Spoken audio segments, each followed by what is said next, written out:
Bonjour, bienvenue encore une fois sur l'émission de Stevia On en parle, l'émission qui prône entrepreneuriat, leadership et formation. Aujourd'hui, nous avons à notre côté Bertrand Défaut, consultant en éducation et aussi coach certifié. Et nous avons notre invité tant attendu, Annick de Code F. Bonjour, bonjour, bonjour. Mon Dieu, tant attendu. Bonjour. J'ai un peu peur. Comment vous allez tout le monde? Comment vous allez tout le monde? Parce que tout le monde est impatient de cette interview. Comment vous allez aujourd'hui? Je vais très bien, merci beaucoup Stevia. Je suis très, très, très heureux de faire partie de la famille de Stevia. On en parle et voilà. Alors, on en parlera dans un moment, n'est-ce pas? Et je suis très heureux de faire la rencontre d'Annick également. Très bien. Annick, bonjour, comment tu vas aujourd'hui? Ça va bien. Un peu. T'es un peu stressée parce que quand tu me dis que tu es tant attendu, je me suis dit, on va être à la hauteur des attentes. J'espère ne pas décevoir. Non, je sais que tu vas assurer comme d'habitude. Et surtout, je souhaite te dire félicitations. Pourquoi félicitations? Parce que tu es la première invitée qui va nous parler finances. Tu es la toute première personne que j'ai invitée sur cette chaîne pour parler des finances. Donc, c'est pour ça que je te dis félicitations et bravo. Merci beaucoup. Merci pour l'honneur. Très bien. On va commencer avant que tout le monde arrive. Donc, tu vas commencer à te présenter. Parle-nous de toi, parle-nous de ton parcours. Si tu oublies quelque chose, j'ai de quoi te baquer. Ne t'en fais pas. Oh my God. Ok, d'accord. Qui suis-je? Mon nom est Annick Kouetchegamoum. Je suis maintenant entrepreneur, mais ça fait... En fait, la semaine dernière, vendredi dernier, ça fait 10 ans que je suis au Canada. Je suis venue initialement pour étudier à l'Université Laval. Je faisais un échange universitaire entre mon école de commerce en France puis l'Université Laval. Et j'ai décidé de rester à Québec. Donc, ça fait 10 ans. J'ai travaillé pendant plus de 6 ans dans le domaine des services financiers, donc pour des institutions financières, puis après pour un cabinet de gestion de patrimoine, qu'on appelle ça, la gestion des fortunes. Et en 2019, après des mois de réflexion puis de formation, j'ai décidé de lancer Code F, mon entreprise, qui est une entreprise d'éducation financière et de coaching financier pour vraiment aider les gens à mieux comprendre leurs finances personnelles, qu'on appelle ça ici au Québec, et mieux gérer leurs finances. Parce qu'un des trucs que moi je dis toujours, c'est pas que l'important, ce n'est pas combien est-ce qu'on gagne, c'est comment est-ce qu'on gère ce qu'on a présentement en termes de salaire notamment. Donc, moi, je travaille beaucoup à aider les gens à y voir clair et à mieux gérer leurs finances. Ça, c'est pour la partie un peu, on va dire, éducationnelle et professionnelle. À côté de ça, je suis quelqu'un, on va dire, de très, très impliqué. C'est sûr qu'avec les années, un peu moins, mais depuis que je suis au Québec, et même avant, quand j'étais en France, je suis quelqu'un de très impliqué socialement. L'éducation sociale me tient beaucoup, beaucoup à cœur. Pour ceux qui sont camerounais, j'ai été présidente de l'Association des Camerounais de 2011 à 2012. J'ai été la cofondatrice et la présidente du Forum jeunesse afro-québécois de Québec de 2016 à 2019. Actuellement, je suis un peu, on va dire, un peu moins sur la scène de l'implication associative parce que mon entreprise, justement, est naissante, mais je continue aussi à m'impliquer dans d'autres projets qui vont bientôt voir le jour aussi. Donc, c'est pas mal ça. Puis aussi, ce goût pour l'implication sociale et associative, je l'ai intégré dans Code F. Puis avec Code F, on a vraiment une mission, une vocation sociale qui, moi, me tient à cœur. Puis c'est pour ça que je diffuse beaucoup de contenu sur les finances, des conseils, des trucs et astuces, que ce soit au travers de la page Facebook de Code F, mais aussi le groupe Facebook Code FR. Puis j'essaie vraiment, en fait, mon but, c'est vraiment de démocratiser les finances personnelles, faire en sorte que toute personne, qui qu'elle soit, d'où qu'elle vienne, peu importe combien est-ce qu'elle a dans son compte en banque, puisse avoir l'information qui lui est nécessaire pour prendre en charge ses finances personnelles. Ça, c'est vraiment ça ma mission, comment dire ça. Donc, je le fais, oui, dans un but lucratif pour la compagnie, mais la compagnie a une vocation, une mission sociale qui est très forte, que je fais beaucoup, surtout auprès de la communauté, notre communauté, la communauté afro-descendante, immigrante, qui sont, veut pas, très, très mal outillées en termes de gestion des finances. Donc, je travaille beaucoup auprès d'elles. Fait que c'est ça. Wow, wow. Je ne sais pas qu'est-ce que tu en penses, Bertrand, mais c'est un parcours très inspirant. Absolument. Je te laisse la parole. Oui, tout à fait. Merci. Merci Stevia, merci Annick. Hein. Effectivement, c'est un parcours très, très, très, très inspirant. Et si inspirant que je saute là le pas rapidement pour vous poser ou te poser, si tu permets qu'on se tutoie, la première question. Merci beaucoup Annick. Pour la première question, qu'est-ce qui t'a donné, je comprends le côté social, etc., mais qu'est-ce qui t'a poussé à faire le pas là du salariat à l'entrepreneuriat? Parce qu'il y a beaucoup qui pensent à se lancer, mais qui ne font pas, qui n'osent pas. Qu'est-ce qui a été le déclic pour toi? En fait, il y a eu plusieurs déclics. Il y a eu le déclic au niveau de l'aperçu, du repérage de l'opportunité d'affaires et aussi le déclic personnel. Donc, et aussi le déclic de me dire que ce que je fais, je le fais à temps plein. Pas comme un side business, mais à temps plein. Quand je parle en termes de déclic de l'opportunité d'affaires, c'est que, comme je l'ai dit tout à l'heure, moi, j'ai de l'expérience dans le domaine des services financiers et de la gestion de patrimoine. Ce qu'on appelle la gestion de patrimoine au Québec, c'est la gestion des fortunes, en fait. Donc, les grosses fortunes. Puis moi, j'étais surtout pour la clientèle des médecins spécialisés, donc les plus hauts salaires au Québec. Et c'est dans ce domaine-là. Puis moi, la raison qui a fait que moi, j'ai quitté mon travail dans une institution financière classique où j'étais beaucoup plus en administration, donc un peu en back-office, vers la gestion de patrimoine, c'est que je voulais me rapprocher des gens. Et déjà, en fait, on va même revenir un peu en arrière, c'est que moi, il n'était pas question de travailler en finance, OK? Quand j'ai jamais voulu étudier en finance, j'ai jamais voulu travailler en finance. Moi, j'avais un profil de gestion internationale. Moi, mon rêve, c'est de faire du commerce international. Sauf que, arrivé à Québec, je me suis sentie vraiment bien à Québec. Mais sauf qu'à Québec, avec un MBA en gestion internationale, tu n'as pas une grande perspective que ça. À part peut-être aller au gouvernement, puis à l'époque, quand tu sors du MBA et que tu n'as pas la citoyenneté ou bien la résidence permanente, au gouvernement, c'est pas vraiment une option. Donc, c'est qu'est-ce qu'on fait? Aller à Toronto, aller à Ottawa, ça ne m'intéressait pas. Donc, du coup, j'ai comme atterri par accident, on dit, par accident, mais de manière exprès aussi, dans le domaine des services financiers. Et je ne connaissais rien, puis ça ne m'attirait pas forcément. Mais j'ai vraiment aimé le domaine des services financiers, qui est assez différent de la finance. Donc, ce n'est pas de la finance de marché, ce n'est pas la finance corporative, c'est vraiment les services financiers. Donc, c'est aider les gens, donner des outils aux gens pour investir, pour épargner, notamment de leur retraite. Ça, c'est un aspect qui m'a beaucoup intéressée. Je ne voulais pas non plus aller dans le domaine de l'assurance parce que l'assurance, pour moi, c'était comme tu assures les gens contre un malheur qui peut arriver. Alors que le domaine de l'épargne retraite m'a beaucoup changé parce qu'on me disait, j'assure les gens contre la perspective de vivre beaucoup plus longtemps. Donc, si tu vis plus bien après ta retraite, etc., comment est-ce que tu vas faire pour t'assurer d'avoir le même revenu, bien un niveau de revenu intéressant? C'est ça, moi, qui m'interpellait beaucoup plus. Et c'est ça que je retrouve dans ce domaine-là. Et ça, c'était le premier constat. Un des premiers constats que j'ai fait, c'est qu'au Canada, on parle beaucoup de carence en littératie financière, c'est-à-dire le manque au sein de la population canadienne de connaissances et de compétences pour gérer la finance personnelle. Ça, c'est reconnu, c'est un fait. C'est la première opportunité. Deuxième opportunité aussi, c'est de dire, OK, ma communauté à moi, la communauté immigrante, on est perdu en termes de finances.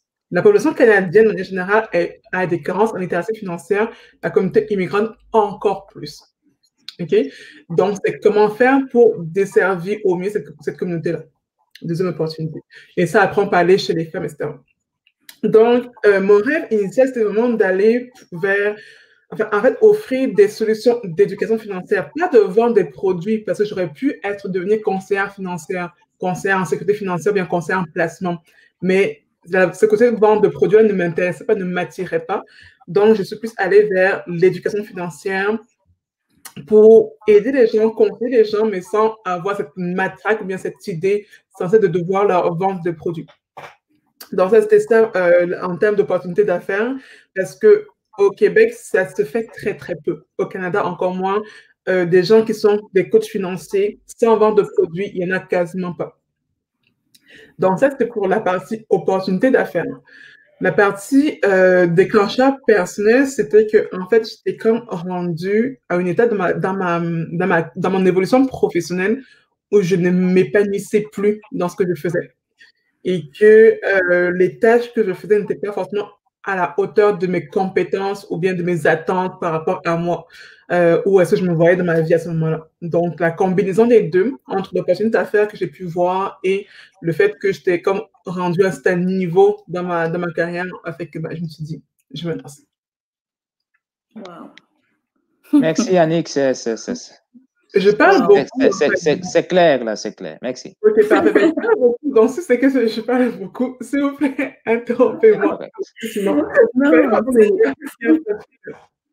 ne t'en fais pas. J'ai beaucoup aimé ton parcours et j'ai beaucoup aimé ce que tu viens de dire. Une chose que j'ai retenue, c'est le mot que tu as répété plusieurs fois, c'est aider les gens et aider plus particulièrement ta communauté. Donc, tu as observé, tu as vu qu'il y avait un manque de littératie financière dans la communauté immigrante. C'est bien ça? Est-ce que tu as... Okay. Pourquoi? Moi, je veux savoir parce que ça va aussi dans le même sens que tu as fait lors des organisations à but non lucratif, que tu as été à la tête plusieurs fois. Ça va aussi dans le sens d'aider. Pourquoi avoir envie d'aider? Parce qu'il y a d'autres personnes qui ne seraient pas dans cette position-là. D'autres personnes se mettraient plutôt dans une position plutôt à but lucratif d'aider, mais toujours aussi à but lucratif derrière, de vendre, etc. Mais pourquoi c'est différent? Qu'est-ce qui explique cela? Qu'est-ce qui est le background de ce visage ou de ce cœur qui a envie d'aider? J'espère que tu as compris ma question. J'ai compris, mais la vérité est que je ne sais pas. C'est vrai? En fait, parce que je dis toujours, j'ai commencé à m'impliquer par hasard. Et parce que, justement, comme vous pouvez le voir, je tendance parfois à parler un peu trop. Okay? J'ai commencé à m'impliquer à l'âge de 16 ans parce qu'il fallait un délégué dans la classe. J'étais en classe de première, puis ça prenait un délégué, puis je parlais un peu trop, puis on a dit « Ah bah donc, Annick, propose-toi. » Oh, Annick est devenue déléguée de classe. Ça n'a pas arrêté. Ça, c'était le déclencheur, puis ça n'a pas arrêté. Puis je me rappelle toujours aussi, même quand je suis arrivée à Québec, ma première implication quand je suis arrivée à Québec en 2010, c'était auprès de l'Association des Camerounais de Québec, puis en tant que chargée des sports. Et c'était aussi parce que je parlais trop. Parce que je suis arrivée à Québec en août 2010, et c'était aux alentours du mois d'octobre 2010, toujours donc même année, genre, ça faisait 2 mois que j'étais au Québec, genre. Et j'étais allée à l'Assemblée générale de la Sécu, puis il parlait de... En fait, il manquait un chargé de sport, puis encore une fois, Annick avait comme des idées qui étaient là, puis on dit, bon bah, la nouvelle, propose-toi. Je me suis proposée, j'ai été élue. Donc, c'est vraiment ça. Après, maintenant, pourquoi est-ce que je m'implique? Ben, je pense que, premièrement, il y a cette lutte contre le statu quo. Il dit toujours que moi, je suis quelqu'un qui déborde d'idées, qui déborde d'initiatives. Et c'est aussi pour ça que, quelque part, je suis devenue entrepreneur aujourd'hui, parce que quand je déborde d'idées, déborde d'initiatives, à un moment, oui, avoir l'idée, c'est bien, se donner les moyens de réaliser, bien de voir l'idée naître, se concrétiser, c'est encore mieux. Donc, il y a ça. Puis aussi, l'idée je pense, de redonner au suivant. Un peu, c'est que même si je viens d'une famille, on va dire, catégorie assez modeste, je pense pas. Il y a beaucoup de gens tout au long de mon parcours, que ce soit d'études, de travail, même d'entrepreneuriat, qui m'ont aidé, qui m'ont tendu la perche à un moment où j'en avais besoin. Et je me dis aussi, la meilleure chose que je peux faire pour dire merci à ces gens-là qui m'ont tendu la perche, c'est de tendre moi aussi la perche à d'autres personnes. Donc, je le fais. Puis aussi, je pense que c'est quelque chose, parce que quand je regarde aussi un peu mon histoire familiale, je pense que mon grand-père, il a aussi de l'influence là-dessus. Je n'ai pas forcément connu mon grand-père, mais tout ce qu'on m'a dit sur lui, ça fait que je pense que tout ce que je fais, c'est un peu du sens aussi. D'accord. Ça marche. Merci beaucoup, Annick. Bertrand, est-ce que tu as une question Merci. pour elle? Oui, c'est tellement merci, Stevia. Merci encore, Annick. C'est un parcours très, très, très inspirant. Je vois, tu l'as dit d'ailleurs, là, je vois un fil conducteur dans toutes tes expériences, là, Annick, hein, tes expériences comme étudiante, ensuite l'association des Camerounaises de Québec, ainsi de suite. C'est bon. Tu as parlé de ton envie de donner, de redonner, de faire bouger les choses, de ne pas accepter le statu quo. Je crois qu'il y a quelque chose en toi là de très très profond, c'est que pour t'épanouir là, pour te sentir utile, pour te sentir heureuse, tu as besoin de créer, tu as besoin de contribuer. Pas contribuer sur le plan personnel, mais contribuer davantage sur le plan social. Je le sens là à travers les mots que tu utilises. Et c'est ça finalement un entrepreneur, une entrepreneur. Alors j'ai une question pour toi, Annick. Comment faire pour que plus de femmes s'intéressent à l'entrepreneuriat? Parce que les statistiques sont claires là. Il y a beaucoup plus d'hommes que de femmes qui se lancent dans l'entrepreneuriat. Pas dans le petit commerce. Je fais la distinction ici entre, quoique on peut considérer que c'est de l'entrepreneuriat quelque part, mais je veux dire créer une structure, service, conseil ou autre chose là, pour générer de la richesse, pour faire une nette différence là. Pas seulement du petit commerce de survie, mais mettre sur pied, créer une entreprise pour faire une différence autour de soi. Ben, c'est ça, parce que moi, justement, quand tu as commencé ta question, je me préparais à te corriger là-dessus, parce que il y a beaucoup de femmes qui sont entrepreneurs, mais qui le font surtout comme ce qu'on appelle en bon français des side hustles, sur le petit côté.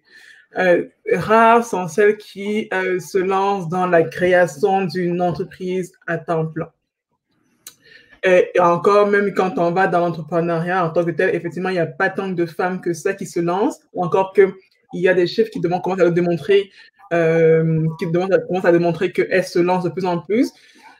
Puis aussi, il y a le type d'entrepreneuriat qu'ils vont faire, entre être travailleur autonome, puis avoir des trucs à petite échelle, ou avoir l'ambition de créer une entreprise, puis un empire, etc. En fait, dans l'entrepreneuriat, il y a plusieurs spectres.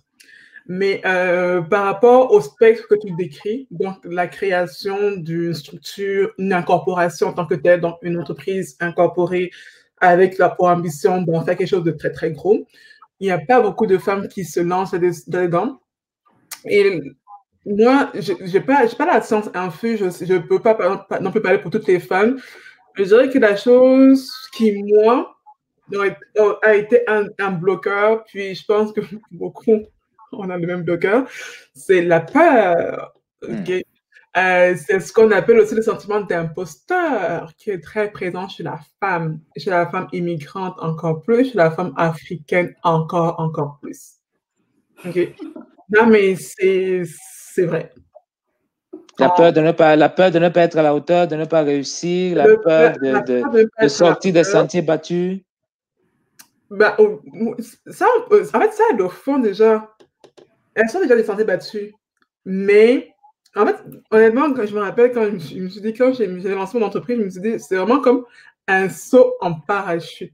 Et là, et aussi, un saut en parachute est quasiment un acte de foi. Tu te lances, là, tu n'as pas de branche accrochée. Moi, parce que, donc, il y a la peur de se lancer, il y a peur de l'échec, la peur du quand dira-t-on, ok? Genre, et aussi, et quand je parle du sentiment d'imposteur, c'est aussi se dire, genre, qui suis-je pour réussir? Qui suis-je pour que ça marche? Ok? Pourquoi est-ce que, parce que le taux de survie des entreprises, surtout des startups, là, est très faible.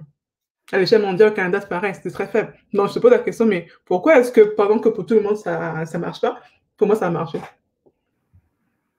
Et donc, quand je te dis ça, tu te dis, OK, d'accord, est-ce que c'est vraiment une bonne chose que de lâcher mon emploi confortable où j'ai un revenu toutes les 2 semaines pour me lancer dans une aventure entrepreneuriale. Et on se le cachera pas. Honnêtement, et je vais être très sincère, l'entrepreneuriat, c'est ce qui était fait pour moi. Genre, depuis, je le fais. Oui, c'est pas rose tous les jours, vraiment pas tous les jours, mais c'est là où je me réalise. Mais en même temps, ce que je ne cacherai pas, c'est tough. OK? C'est tough. Donc, oui, et je comprends cette peur-là. Et c'est pas, moi, c'est pas non plus tout le monde qui est appelé à être entrepreneur. Il y a aussi ce qu'on appelle l'intrapreneuriat, donc tu peux être à l'intérieur d'une grande structure, puis avoir ces compétences entrepreneuriales-là, mais avoir le confort de la grosse structure et d'avoir le confort du paycheck qui arrive toutes les 2 semaines. Mais ça aussi, c'est de l'entrepreneur en quelque sorte. Donc, c'est pas forcément tout le monde qui est appelé à être entrepreneur et il ne faut pas forcément voir parce que quelqu'un ne se lance pas d'entrepreneuriat que ça veut dire qu'il n'a pas réussi dans sa vie. Non. Parce que être entrepreneur, je veux dire, c'est vraiment difficile. On ne se cachera pas. Fait que pour répondre à la question, je pense que c'est ça. Mais après, je dirais que les femmes entreprennent. Beaucoup de femmes. Puis, c'était l'année dernière, il y avait une étude c'était la BDC qui disait que le nouveau visage de l'entrepreneuriat canadien, c'est des jeunes femmes immigrants. Et c'était quand j'étais là, je me suis dit, ah, mais c'est moi. Mais c'est ça le nouveau visage. Donc, pour montrer que, en termes, mais c'est pas forcément genre la jeune femme immigrante mais c'est juste qu'au Canada, de plus en plus, on le voit, les jeunes entreprennent plus parce qu'il y a aussi beaucoup ce combat-là. Pourquoi est-ce que les jeunes n'entreprennent pas? Les jeunes entreprennent plus, les femmes entreprennent plus et les immigrants entreprennent plus. Donc, du coup, ça fait ce pattern-là. Excellent. Merci, Annick. Merci beaucoup, Annick, pour ta réponse. Ce qui veut dire par là que vous qui nous regardez, vous pouvez entreprendre. Elle vient de dire que ce n'est pas évident de sauter le pas, mais c'est la façon par laquelle elle s'est réalisée. Donc, pour vous dire que l'entrepreneuriat permet en fait de se réaliser, et de connaître et de développer encore plus son potentiel. Maintenant, parlons finances, Annick. Entrant dans le vif du sujet, il y a des personnes qui m'ont écrit en inbox, me disent j'aime les finances, je suis là, je serai là pour parler, de poser des questions et tout et tout. Surtout, n'hésitez pas, on parle un peu son parcours justement pour que vous puissiez apprendre un peu mieux d'elle et également, vous pouvez aller sur sa page Code F sur Facebook, je le mettrai en commentaire, ou vous pouvez, si vous voulez encore développer plus après ce live, vous pouvez la contacter. Donc, parlons finances. On va commencer par la première question. Très bien. Selon les statistiques, il est dit que les femmes monoparentales sont sujettes à l'endettement. J'aimerais savoir quels sont les conseils que tu peux nous procurer en tant que coach financier, en tant que fondatrice de Code F, à ces femmes-là qui nous regardent, parce que mon audience est particulièrement les femmes de plus de 25 ans, donc qui ont besoin en fait de conseils. Quels sont les conseils que tu donnerais, Madame Annick? Le conseil en fait, que je donnerais pour lutter contre l'endettement, ça va être basique, là. Mais c'est de savoir où va son argent. OK? Et donc, ça passe par un budget, notamment. Non seulement avoir un budget, mais surtout faire un suivi de ses dépenses. Parce que beaucoup de gens, même que je rencontre en coaching, les gens que je rencontre en coaching, notamment, très peu ont un budget, premièrement. Et deuxièmement, très peu savent comment est-ce que l'argent qu'ils gagnent est dépensé. Ils vont savoir, OK, d'accord, quand mon salaire arrive, oui, je paye le loyer, oui, je paye les factures, etc. Mais au-delà de ça, non. Et quand on ne fait pas ce suivi-là de ces dépenses, on ne se rend pas compte qu'il y a plusieurs petites dépenses qu'on tend à faire qui nous paraissent anodines, mais qui, à la fin du mois, à la fin de l'année, nous coûtera très cher. Exemple, même pour les enfants, là, OK? La notion de, comment dire ça? Le fait de faire la boîte à lunch des enfants. Tu peux faire comme il y en a qui font du meal prep, donc préparer les lunchs de la semaine. Donc, quand tu sais que, OK, voici les lunchs que je vais préparer dans la semaine, il va falloir que j'aille acheter ça à l'épicerie. Quand tu fais ça, bah, tu peux, et donc tu as un budget pour ça, tu peux gérer, OK, Tu sais que, OK, quand je vais à l'épicerie, c'est parce qu'il faut que j'achète ça, ça, ça, ça, ça, par rapport à mon meal prep. Mais si tu ne le fais pas, et que par exemple, tu vas acheter des lunchs pour les enfants, déjà tout fait, par exemple, ou bien que les enfants doivent manger à l'école, etc., c'est des frais supplémentaires, en fait. Donc, le premier outil que je donne toujours aux clients que je coach et que je donne aussi même pour nos femmes, c'est à la base, c'est avoir un budget. Mesdames, ayez un budget, puis au-delà de ça, essayez de suivre les dépenses que vous faites. Donc, c'est savoir, OK, quand ma paye arrive, comment est-ce que je la dépense? Parce qu'une fois qu'on va faire un budget, on va pouvoir déterminer justement, est-ce que je suis capable, à la fin du mois, une fois que j'ai fait mes dépenses importantes et mes autres dépenses, d'avoir un peu d'épargne. Donc, c'est comme ma capacité d'épargne à la fin du mois. Et cette capacité d'épargne-là qu'on arrive à dégager, que ça peut être un 25 un 10 peu importe, ben, ça peut nous servir à rembourser plus rapidement la dette qu'on aura contractée. Et contrairement à ce que contrairement à l'idée reçue, il ne faut pas non plus forcément avoir un salaire pour avoir un budget. Il n'est pas non plus nécessaire d'être un expert en Excel pour avoir un budget. OK? Comme on dit encore une fois, le budget, oui, ça prend la liste des revenus versus la liste des dépenses, mais même si on n'a pas de revenus, au moins lister quelles sont nos principales dépenses. Ça va être un outil principal. Et comme on dit encore une fois, vous pouvez le faire. Oui, vous pouvez le faire sur Excel si vous êtes à l'aise. Vous pouvez le faire sur un bout de papier, un bout de mouchoir. OK? Et il y a aussi des applications qui existent de plus en plus, notamment des applications à même votre compte bancaire. Desjardins en a, RBC en a, et de plus en plus d'autres banques mettent en place des outils à même le compte bancaire qui permet de synchroniser notre budget et notre compte bancaire pour voir justement comment est-ce que notre budget, enfin notre argent est dépensé. Parce que, encore une fois, je dis, avoir un budget, c'est un point de départ, mais savoir comment est-ce que notre argent est concrètement dépensé, c'est la meilleure des choses à faire. Parce que le budget, c'est ce qu'on aimerait dépenser. C'est la manière dont on aimerait dépenser notre argent. C'est du prévisionnel. Mais quand on suit ces dépenses concrètement, là, quand on prend chaque mois son état de compte, carte de crédit, carte de débit, et qu'on voit exactement les dépenses qui ont été faites. On peut le faire aussi à la main, là. C'est correct. Quand on voit concrètement les dépenses qui ont été faites, moi j'appelle ça parfois aussi le walk of shame des dépenses. OK? On revient en arrière, puis on voit les dépenses qui ont été faites. Parfois, il y en a qui ont été faites, puis on se dit, mais pourquoi est-ce que j'ai dépensé, je ne sais pas moi, 200 $ pour une paire de chaussures alors que j'en ai déjà 50 à la maison? C'est ça aussi. J'ai pris une paire de chaussures, mais on peut aussi dire pour les hommes, l'écran TV 75 pouces alors que j'en ai une de 50 pouces à la maison. La même chose. Donc, c'est vraiment regarder ces dépenses-là, puis analyser ces dépenses, puis voir comment on peut faire mieux pour l'avenir. Est-ce que je vais rebondir sur cela? Et il y a une question aussi d'Afondolo que je vais répondre après. Est-ce que c'est une question d'habitude ou bien de culture ou bien parce que je vais dire la vérité, moi je suis dedans, mais souvent je veux épargner, mais j'ai envie d'une nouvelle paire de chaussures. Est-ce que j'essaie de comprendre un peu, est-ce que c'est lié à une sorte d'habitude ou un manque d'éducation ou une sorte de culture?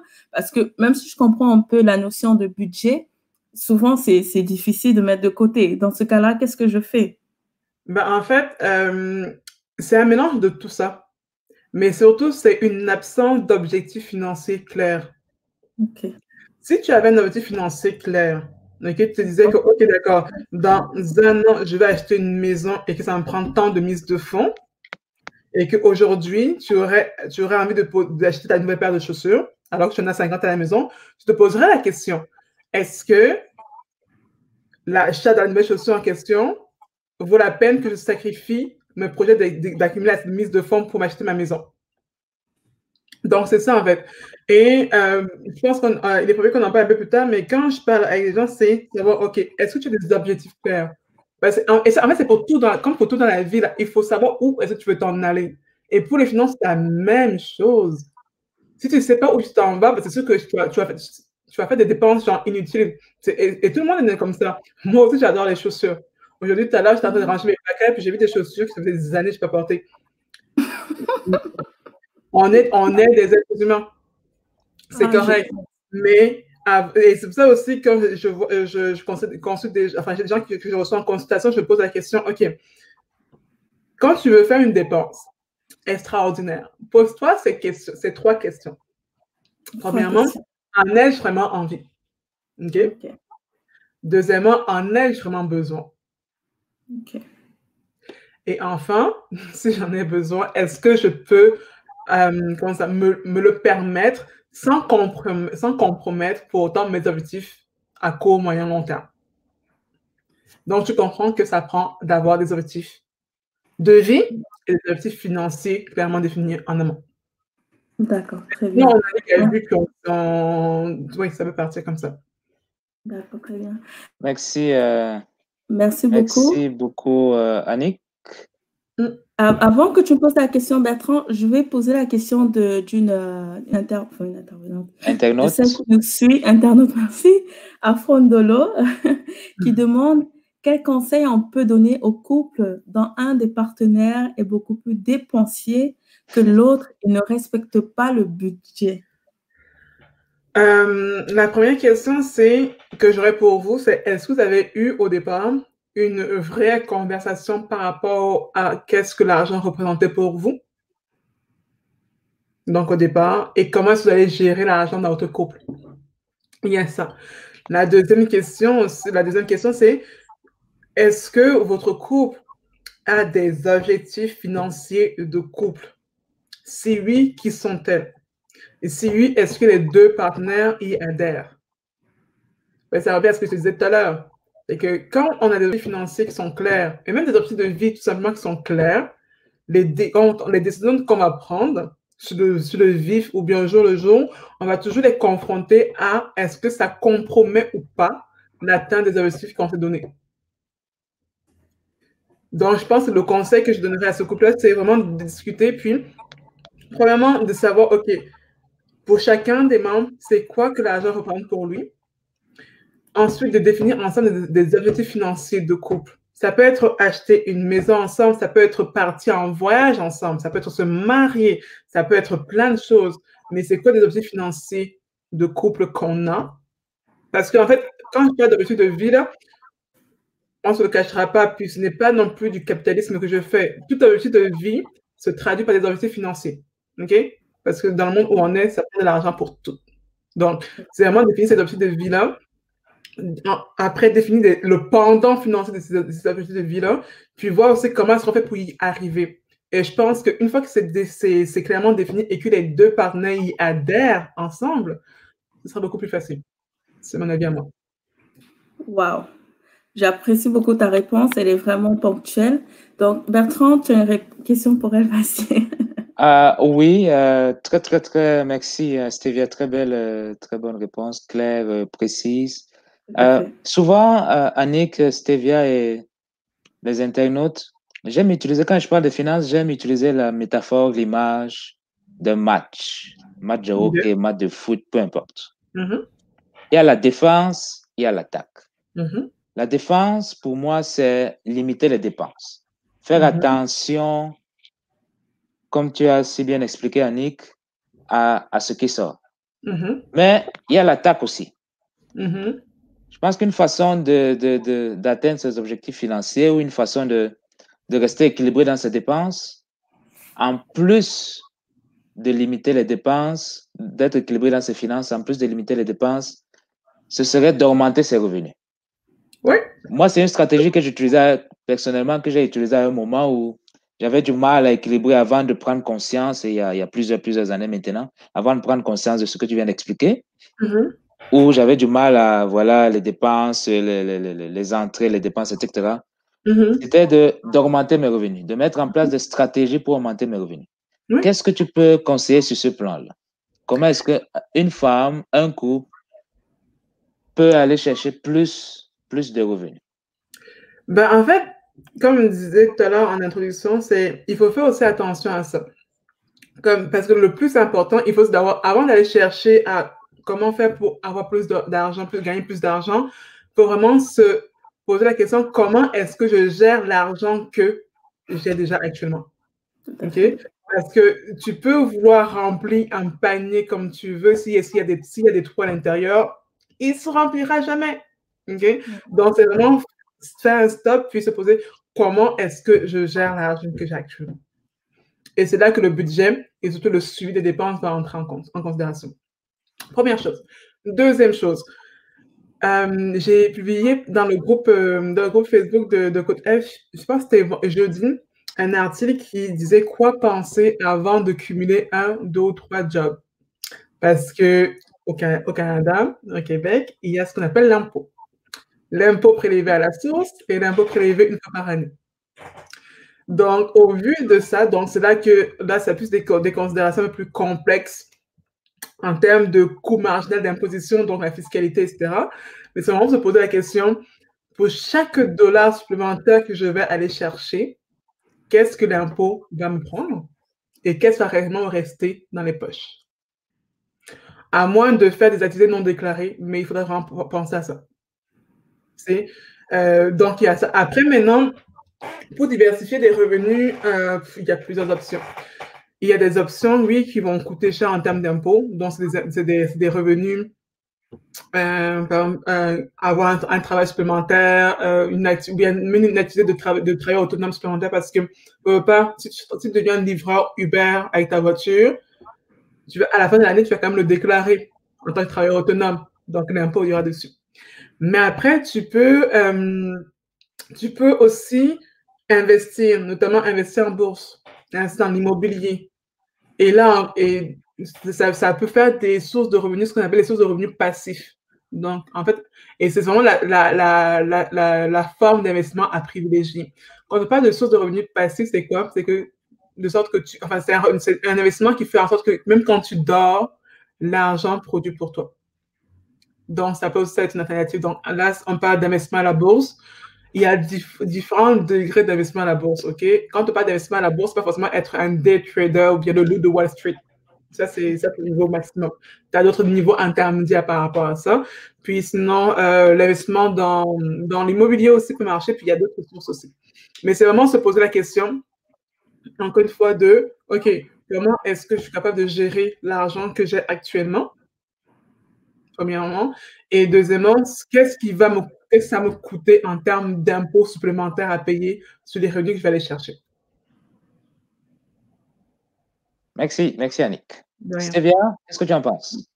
Mon Dieu. Est-ce que ça te parle? C'est précis, c'est vraiment une experte. Si vous avez des questions, n'hésitez pas à lui poser parce que elle est là pour vous et sincèrement, elle me donne envie d'aller prendre des cours parce que je ne dirais rien. Merci beaucoup, Annick, vraiment, pour déjà d'avoir accepté cette interview et de répondre à nos questions. C'est très apprécié pour ton temps. Je vais en fait passer à une autre question, toujours concernant les femmes. J'aimerais savoir, selon toi, qu'est-ce qu'on doit faire attention quand on arrive sur le territoire canadien au niveau des finances? Quels sont les conseils que tu dois prodiguer pour que nous puissions éviter de commettre certaines erreurs, que ça soit, par exemple, prendre des cartes de crédit, je ne sais trop rien, je raconte, je ne suis pas coach, mais quels sont les conseils quels sont les conseils que tu peux nous prodiguer, nous qui arrivons sur ce nouveau territoire canadien en termes de finances, s'il te plaît? Le conseil et puis la base de toute chose, je dirais, c'est l'information. Informez-vous et informez-vous. Pourquoi? Parce qu'une des choses que j'aime le plus dans ce pays, dans cette province, c'est que les règles du jeu sont clairement établies et dites. Mais ça, dans bien souvent des cas, on ne se donne pas la peine d'aller chercher l'information, surtout à la source. Donc, et il faut comprendre aussi que, surtout si on vient d'Afrique, etc., le système financier canadien, québécois et africain, camerounais, guinéen, etc., il est très différent. Okay? Il y a différents intervenants dans la chaîne alimentaire des finances, dans la chaîne financière, qu'il n'y a pas au Cameroun ou bien ailleurs, par exemple. Mais la clé, c'est vraiment, en toute chose, s'informer, se renseigner et, si possible, aller à la source de l'information. Et donc, c'est aussi pour ça que une des missions que je me suis donnée avec Code F, c'est vraiment de démocratiser les finances personnelles pour donner l'information de base, en fait, aux gens. Donc, ce serait ça la première chose à faire, c'est informer. Et si vous ne savez pas où vous informer, rapprochez-vous des gens qui pourront vous aider à vous informer. Code F, on est là, si jamais vous avez besoin. Donc, il y a ça. Deuxièmement, il faut comprendre, encore une fois, c'est qui sont les principaux acteurs, les principaux joueurs sur lequel. Je peux prendre l'idée à l'image du terrain de foot de Bertrand. C'est vraiment genre, c'est qui sont les joueurs sur le terrain. OK? Savoir que, OK, alors que ailleurs en France, etc., quand on a besoin d'un produit financier, on va avoir un conseil bancaire. Ici, au Canada, au Québec, il y a le conseil bancaire qui va nous aider à ouvrir un compte en banque, à choisir une carte de crédit, à avoir certains produits d'épargne comme les comptes d'épargne intérêt élevé, etc. Mais aussi à côté, il y a le conseil en sécurité financière qui va nous aider à avoir une assurance vie, une assurance invalidité, une assurance maladie pour nous, bien pour les gens qu'on veut faire venir ici, par exemple. Qu'à côté, on a ce qu'on appelle le représentant d'épargne collective pour tous ceux qui veulent épargner dans des RIER, des CELI et autres, mais plus dans ce qu'on appelle des fonds communs de placement. Ce sont des types de produits boursiers, mais différents. Ça, on ne va pas forcément aller dans les détails là-dessus, mais il y a ce type de produits-là. Et aussi qu'il y a ce qu'on appelle des planificateurs financiers qui vont être là pour nous aider à bâtir un plan financier en bonne et due forme. Donc, il y a vraiment une panoplie d'intervenants dans le système financier ici. Puis là, je n'ai cité quelques-uns. Donc, c'est connaître qui sont ces différents intervenants-là, connaître comment ils sont rémunérés, notamment parce qu'on est dans le monde capitaliste et que chacun doit pouvoir manger. Donc, chacun a des formes de rémunération différentes. Comment ces gens-là sont rémunérés et c'est quoi le type de produits qu'ils peuvent nous proposer? Parce que ces différents rôles-là sont associés à des permis d'exercer qui permettent de nous vendre une certaine catégorie de produits. Okay? Un conseiller en sécurité financière, quelqu'un qui a un permis de conseiller en sécurité financière ne peut vendre que des produits d'assurance de personnes, donc assurance vie et autres, ou c'est un produit d'épargne qu'on appelle des fonds distincts. On ne va pas non plus faire le détail de ça ici, mais c'est des produits assez complexes. Mais comprendre ça. Donc, exemple, si quelqu'un qui dit avoir un permis de conseil de sécurité financière vient vous vendre de l'assurance habitation, non, il n'a pas le droit. Si quelqu'un qui a un permis d'assurance, un permis de conseil en sécurité financière vient vous voir pour vous parler de l'épargne pour vos enfants, non, il n'a pas le droit. OK? Donc, c'est vraiment comprendre ça, puis aussi faire ses deux. Et quand je parle d'information, ça revient aussi à l'idée de faire ses devoirs. J'ai rencontré déjà beaucoup de gens qui viennent me voir et me disent que, ils ont été approchés par un conseiller financier, puis il leur a proposé des produits, puis ils l'ont pris comme ça, puis ça avait l'air bien. OK, mais savez-vous qu'est-ce que vous a proposé? OK? Savez-vous s'il a eu le droit de proposer ces produits-là? Non, on ne savait pas. Et c'est comme ça que beaucoup de gens, malheureusement, se font avoir. Parce qu'on n'ose pas poser des questions. Quand on ne comprend pas ce que la personne en face nous dit, on ne pose pas les questions. Mais il faut faire très attention. C'est notre argent. OK? Et que si quelqu'un vient nous proposer des produits qui ne nous conviennent pas, c'est aussi de notre responsabilité. Oui, on pourrait porter plainte contre lui auprès des instances, auprès desquelles on peut porter plainte, mais c'est avant tout notre responsabilité de s'assurer qu'on fait affaire à la bonne personne et qu'il nous propose des bons produits pour nous. Donc, et ça, c'est aussi un gros truc, parce que j'en vois encore, parce qu'en coaching financier, beaucoup de ma clientèle, c'est des immigrants, puis il y en a qui se font avoir encore, malheureusement. Donc, faire attention à ça. Wow. Merci beaucoup. Tu as parlé d'information, mais juste pour te dire que c'est pas aussi facile, tu arrives dans un nouveau territoire, tu es perdu, tu dois t'habituer à la culture, tu dois t'habituer à ceci, mais c'est pas aussi facile aussi c'est vrai, comme tu as dit, de poser des questions. Tout ce qu'on fait, je peux mettre à la place de ces personnes-là, tout ce qu'on fait, c'est seulement de dire oui, ok, oui, mais après on s'est dit, mais finalement, qu'est-ce qu'il disait? Donc, juste pour te dire aussi, c'est pas aussi facile Non, c'est pas facile et je le comprends, puis, et dites-vous qu'ils sont entraînés pour ça, OK? Il y a des gens qui arrivent, là, surtout pour ce qu'on appelle les remontants de plans de bourse études, dans les régimes d'épargne études pour les enfants, qui vont aller à la maternité. OK? Tu viens à peine de mettre ton enfant au monde, il y a des gens qui sont là pour te parler des finances. Ça existe, ils sont entraînés pour ça.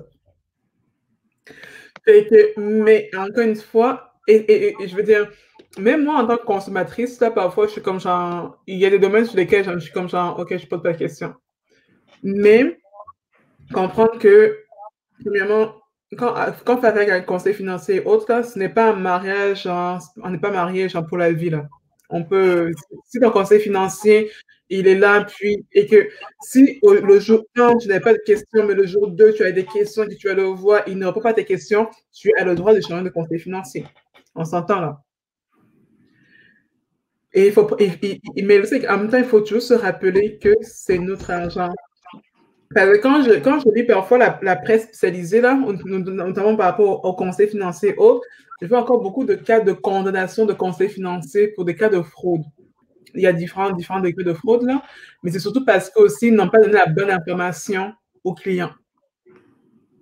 C'est vrai. Mais sauf que, même s'ils se font condamner, là, le temps qu'ils se fassent condamner, c'est pas sûr que d'ici là, tu aurais récupéré ton argent aussi, là. Et quand l'argent de ton dur labeur, honnêtement, genre, on travaille très dur pour avoir cet argent-là. On travaille très, très dur pour avoir cet argent-là. Il faut donc qu'on fasse attention à qui est-ce qu'on le prend. Tout à fait. Avant de passer à la prochaine question, il y a Immigration Entrepreneuriat qui a posé des questions. Permets-moi, Bertrand. Bon, à la première question, tu as déjà répondu, donc tu peux donner rapidement une ligne, etc. Est-ce que le fait de mettre de l'argent de côté ou épargner vient d'abord d'un désir personnel? Si oui, qu'est-ce que ça prend pour que les gens atteignent cette discipline? Il me semble que tu as parlé de budget, mais si tu veux donner ta phrase. Même au-delà du budget, avant d'arriver au budget, ça prend des objectifs financiers clairs. Si tu ne sais pas pourquoi tu épargnes, tu n'y arriveras pas. Et donc, il faut savoir à quoi cet épargne va te servir.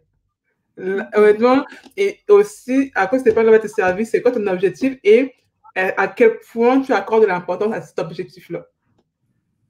Honnêtement, c'est ça qui va faire que la discipline va se mettre en place, en fait. Ça marche.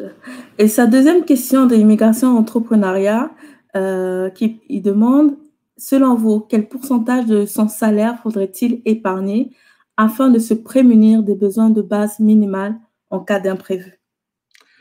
Il y a plusieurs théories par rapport à ça, entre il faut épargner 5%, 10%, etc. Ça dépend toujours de c'est quoi ton salaire et ça dépend de c'est quoi tes charges fixes. Mais par rapport à la question qui disait pour se prémunir des besoins de base minimale en cas d'imprévu, ça revient à ce qu'on appelle le fonds d'urgence, la constitution d'un fonds d'urgence. Donc, pour pouvoir, si jamais il y a un COVID qui se pointe à l'horizon, ou tu es mis à pied de manière temporaire pendant 3 mois ou 6 mois, ou si jamais un autre imprévu, c'est tu marches dans la rue, tu glisses sur de la glace noire parce que l'hiver s'en vient bientôt, puis tu es paralysé pendant 3 mois, tu ne peux pas travailler. Qu'est-ce que tu fais dans ce cas? Parce que tu n'as pas de revenus. Et la plupart des théories, de ce que je peux lire aussi, et puis le consensus, en fait, dans le domaine des services financiers, c'est de dire qu'il faut que tu aies mis de côté entre 3 et 6 mois de salaire. OK. Mais il y en a qui vont dire, enfin, moi, je suis plus de celles qui disent entre 3 et 6 mois de dépenses mensuelles. Et c'est là aussi que la notion de budget entre en considération. Parce que quand tu te fais ton budget, tu sais exactement combien ça te coûte pour vivre chaque mois. Parce que tu as fait la liste de tes dépenses. Et moi, je dis, tu prends, à partir de ton budget, donc je vais prendre la liste de combien ça te coûte pour vivre chaque mois. Et il faut que tu aies au moins de côté 3 à 6 mois de ce montant-là. Donc, si par exemple, ça te coûte, je ne sais pas moi, 2600 $ par mois pour vivre, donc pour payer ton loyer, ton épicerie, tes factures, etc. pour vivre, il faut que tu aies à peu près 3 à 6 mois de ce montant. Et après, maintenant, comment est-ce que tu fais pour l'accumuler? Est-ce que c'est 5% de ton salaire qu'il faut que tu mettes chaque mois ou 10%? Ça dépend de ses objectifs de chacun, en fait. Et surtout, ça dépend aussi du poids des dépenses fixes. Parce que si c'est que toutes tes dépenses fixes, telles que loyer, etc., loyer, facture d'Hydro-Québec, etc., te font, je sais pas moi, 95% de ton salaire, bah, tu peux pas épargner 10%. Fait que la notion de pourcentage fixe, là, j'ai du mal avec ça. C'est vraiment plus parti, OK, c'est quoi tes habitudes de consommation, donc c'est quoi tes dépenses mensuelles, et après, on peut faire un plan. Parce qu'un des trucs que j'ai compris aussi beaucoup en finance, c'est que la notion de one size fits all, donc la stratégie à taille unique, ça ne marche juste pas. Donc, c'est pour ça qu'il faut vraiment y aller au cas par cas. Et moi, quand je rencontre des gens, là, je regarde aussi avec eux leurs dépenses, puis voir comment est-ce qu'on peut jouer avec ça. Très bien. Merci beaucoup pour la réponse très précise pour immigration entrepreneuriat. Bertrand, je te laisse la parole. Merci, merci Stevia, et merci une fois de plus Annick. Je voudrais, avant de poser ma question, je voudrais faire un petit commentaire sur l'importance de l'information, de la bonne information. Oui. Ce qu'on remarque malheureusement, c'est que beaucoup de personnes, quand elles arrivent là, soit ne cherchent pas d'informations du tout, soit se limitent, se contentent de recueillir des informations auprès des proches, auprès des connaissances. Oh, j'ai une amie, j'ai, voilà, ma grande sœur qui m'a fait venir, alors la grande sœur devient l'experte pour toutes les questions, ou le cousin, enfin, peu importe, là, plutôt que d'aller vers les professionnels, malheureusement. Maintenant, voici ma question, Annick. Il y a deux véhicules financiers très courants. Le CELI, le REER. En général, on en parle à peu près partout. Qu'est-ce que tu penses de ces deux outils? Est-ce que jusqu'à quel point ils sont utiles? Utiles pour qui? Pour les familles, pour l'étudiante, pour la jeune professionnelle? Pour qui? Comment? Et jusqu'à quel point? Bon, première question, est-ce qu'ils sont utiles? Oui. Oui. Pourquoi? Parce qu'en fait, il faut revenir aussi un peu à la genèse de ces régimes-là. Okay? Le REER, c'est, donc on appelle ça comment on appelle ça? Un régime enregistré d'épargne en retraite. Et le CELI, c'est un compte d'épargne libre d'impôt. Okay? Donc, le REER qui a été mis en place, ça a été pour permettre, inciter les Canadiens à épargner en vue de leur retraite. Parce que au Canada, au Québec, on va voir que, contrairement notamment à la France, la place des régimes publics, comme la régie des rentes pour la retraite, est très faible, en fait. Donc, tu peux contribuer à la régie des rentes comme tu veux. À la retraite, ce qu'on te donne là, c'est très minime par rapport à ce que tu gagnais dans ta vie d'avant. Donc, c'est pour ça que ces régimes ont été mis en place pour aider les Canadiens à épargner pour leur retraite. C'est aussi, on appelle ça dans le domaine un véhicule, c'est pas un régime de report d'impôt. Pourquoi? Parce que l'argent que tu vas mettre dans le REER va te donner droit à des déductions fiscales quand tu vas cotiser. Et à la fin, quand tu vas passer à la retraite, le retrait que tu vas faire, tu seras imposé sur le retrait que tu vas faire. Mais l'argent que tu y mets et les rendements que ça va faire sont à l'abri de l'impôt. Qu'est-ce qu'on entend par déduction fiscale? Ça, on ne va pas non plus aller dans les détails de fiscalité très complexes, mais en fait, une déduction fiscale, c'est un montant qui va venir réduire ton salaire imposable, ton revenu imposable quand tu fais ta déclaration d'impôt chaque année pour le Québec et le Canada.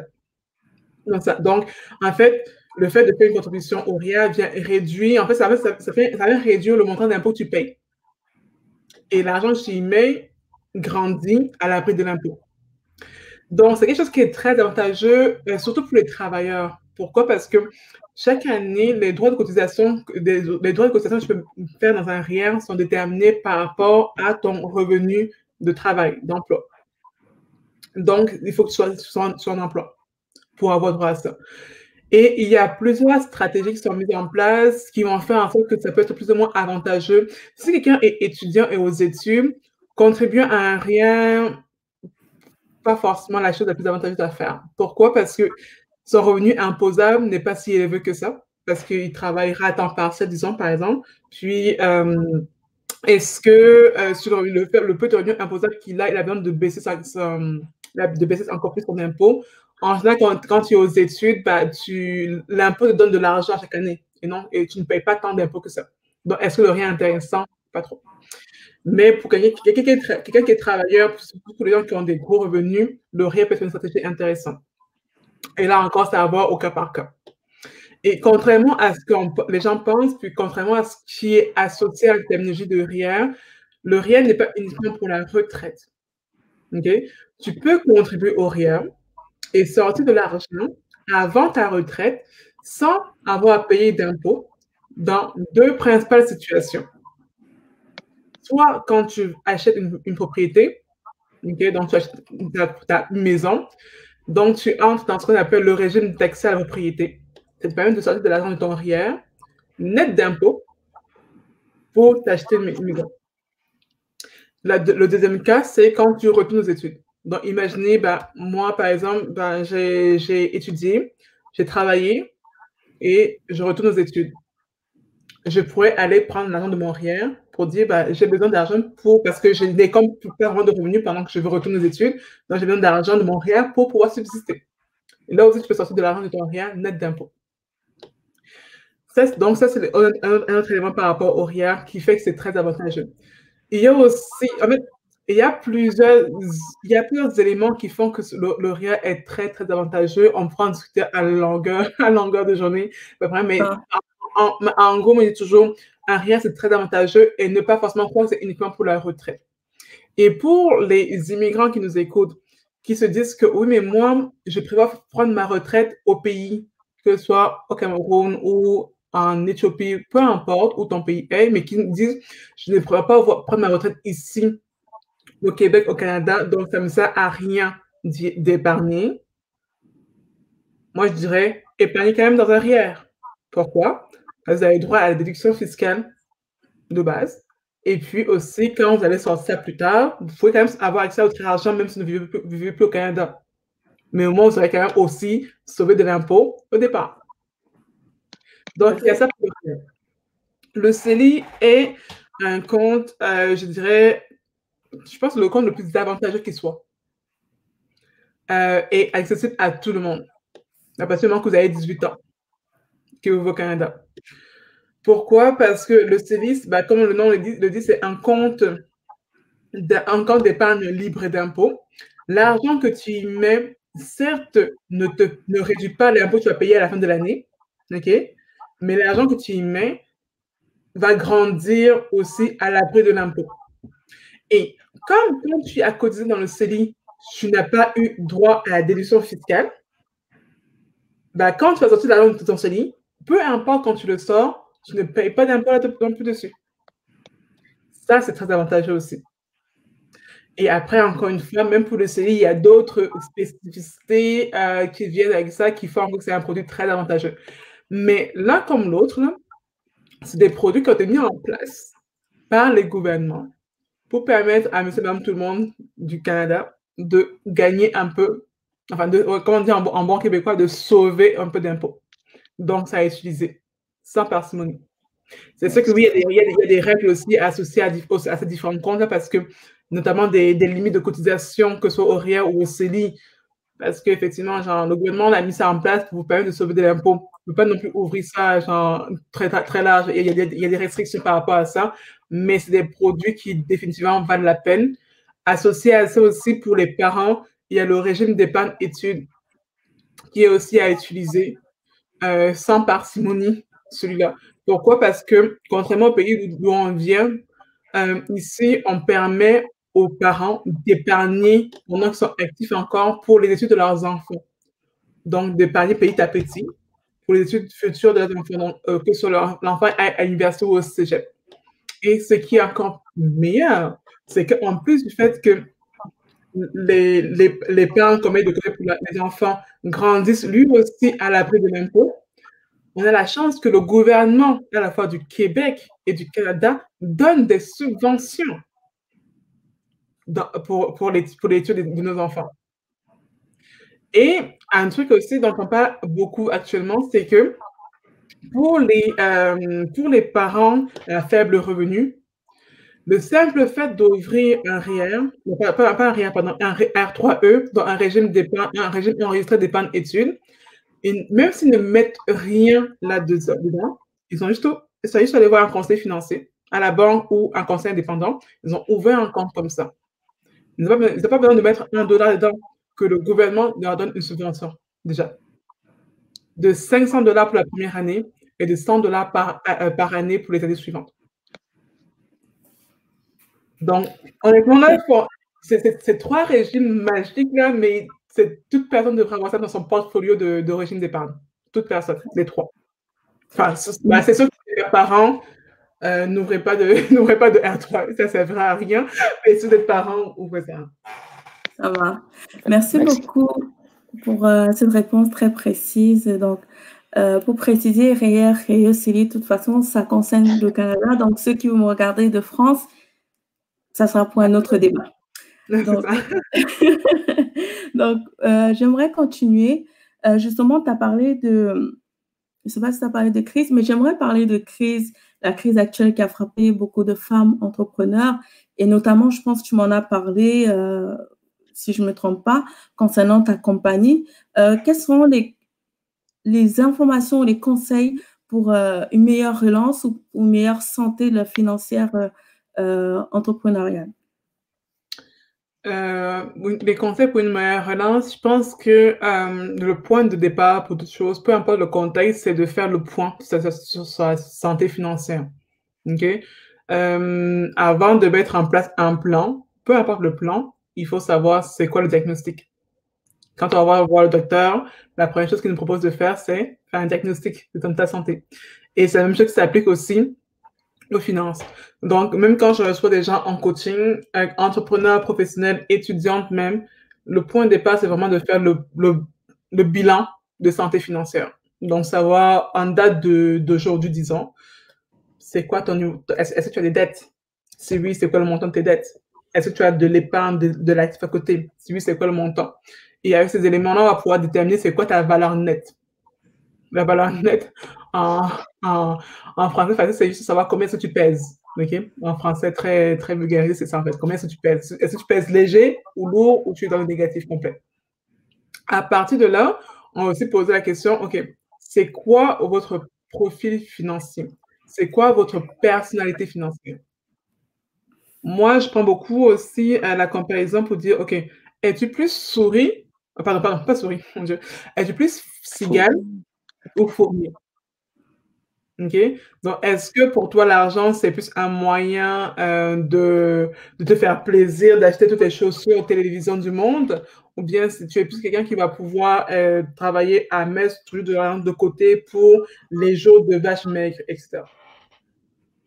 C'est sûr que la cigale et la fourmi, c'est deux spectres c'est les deux bouts les plus éloignés du spectre. Il y a plus de personnalités entre-temps. Mais sur moi, poser la question à la personne qui est en face de moi, qu'est-ce que l'argent représente pour toi? Une fois qu'on a fait ça, donc une fois qu'on a établi, on a fait le bilan financier et qu'on a un peu établi c'est quoi la personne qu'on est, donc qu'est-ce que ça représente pour nous, là, on peut ensuite aller à c'est quoi nos objectifs financiers? Ou, encore une fois, on peut dire c'est quoi nos objectifs de vie et c'est quoi le pendant financier de nos objectifs de vie. Pour savoir, en fait, c'est où est-ce qu'on veut s'en aller. À partir de là, on peut y aller avec des stratégies et c'est sûr qu'avoir un budget est le point de départ d'une bonne stratégie. Avoir des stratégies d'épargne aussi, on peut en parler. Donc, c'est sûr que la crise actuelle a mis à mal beaucoup de personnes, a créé beaucoup d'incertitudes chez beaucoup de personnes, mais si c'est qu'on veut justement se reprendre en main ses finances, ben, il faudra considérer le jour où on va passer à l'action comme étant le premier jour du reste de notre vie. Et donc, comme point de départ, repartir avec la base, faire le bilan de sa situation financière. Très bien.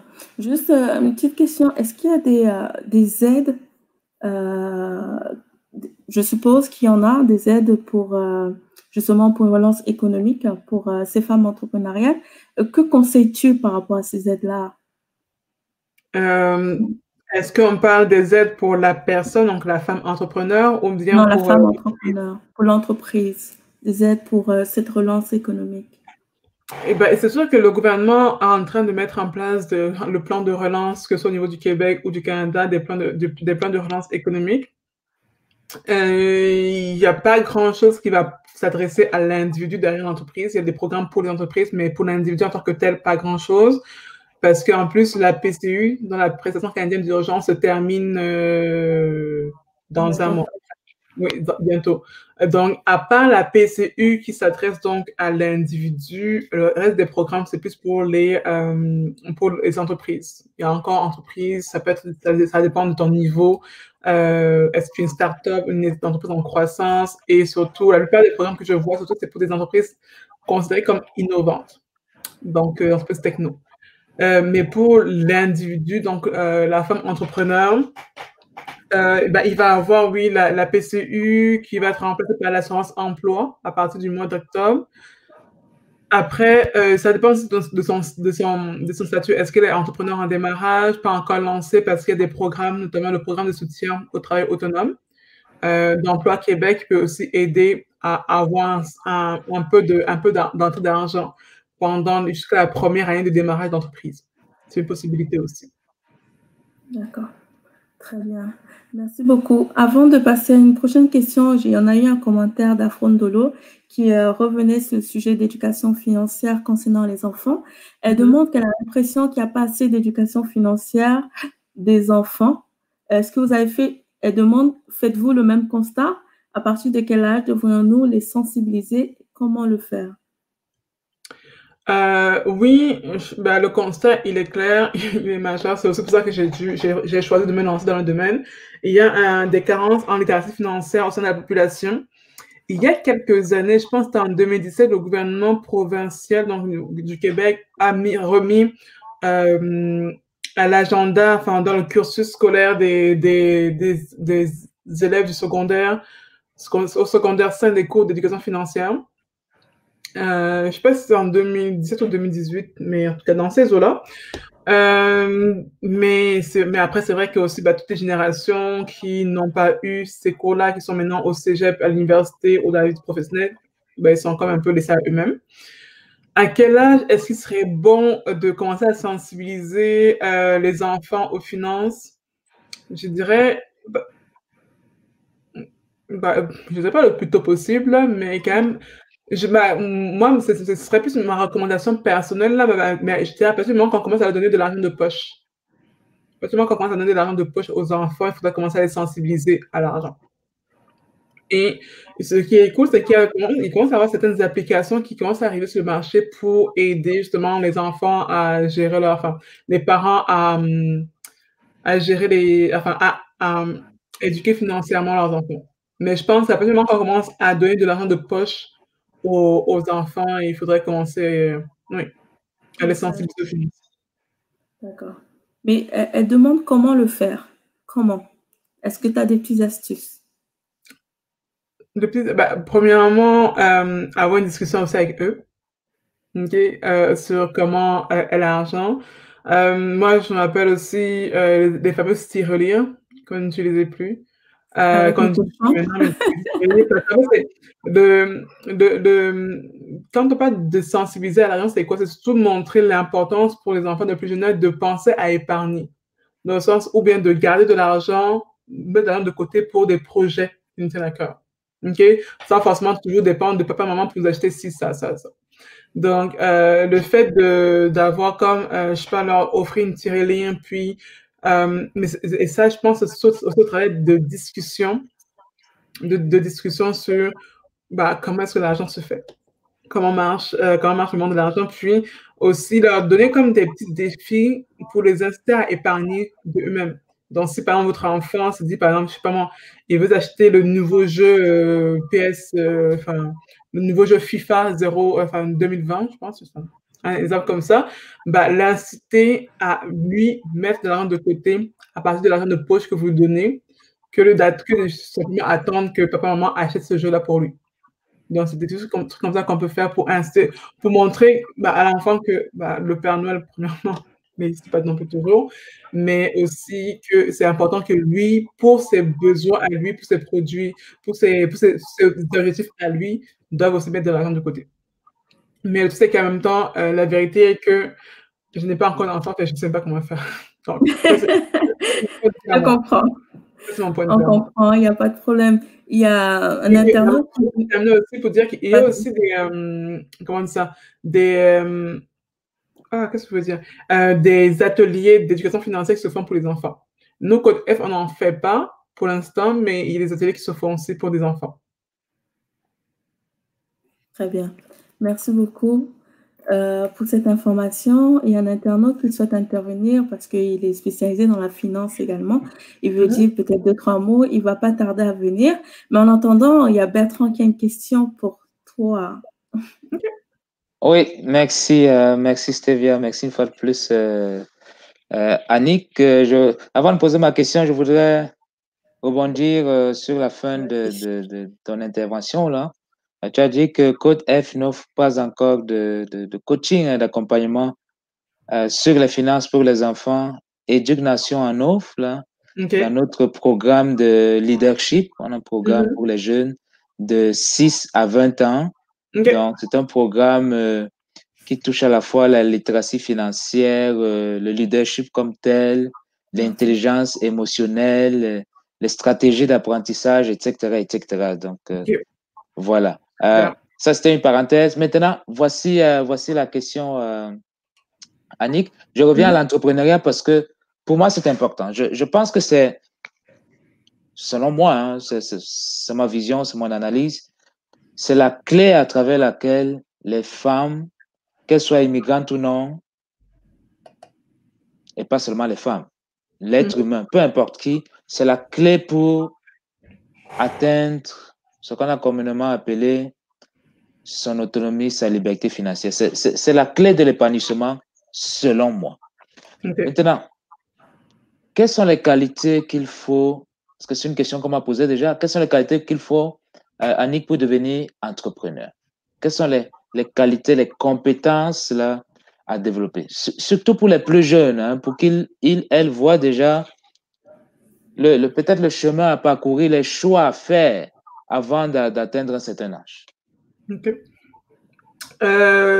Merci pour la question. Avant de répondre à ta question, je vais quand même revenir sur ton point d'avant, sur le fait que l'entrepreneuriat serait la clé de l'autonomie financière pour la femme.